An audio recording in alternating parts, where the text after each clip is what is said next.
বিভিন্ন দল ছেড়ে কয়েকশো কর্মী সমর্থক যোগদান করল তৃণমূল কংগ্রেসে। শনিবার সন্ধ্যায় এই যোগদান কর্মসূচিটি অনুষ্ঠিত হয় উত্তর দিনাজপুর জেলার চাকুলিয়া, বাজারগাঁও 2 ও তরিয়াল পঞ্চায়েতের গন্ডাল এলাকায়। এদিন এই যোগদানকারীদের হাতে তৃণমূলের পতাকা তুলে দেন উপস্থিত নেতৃত্ব। বিধায়ক মিনহাজুল আরফিন আজাদ, পঞ্চায়েত সমিতির সভাপতি আনোয়ার আলম, ব্লক সভাপতি শারাফাত আলী, মাসারুল আলম সহ অন্যান্যরা। লোকসভা ভোটের প্রাক্কালে এই যোগদানে দল শক্তিশালী হবে বলে মনে করছেন তৃণমূল নেতৃত্ব।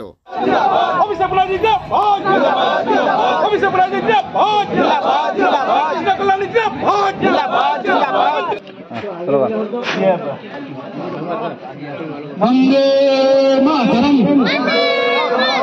বন্দে মাতরম, রামডি মনোজ জিন্দাবাদ, রামডি মনোজ জিন্দাবাদ, টিএমসি জিন্দাবাদ, টিএমসি জিন্দাবাদ, বন্দে মাতরম, বন্দে মাতরম।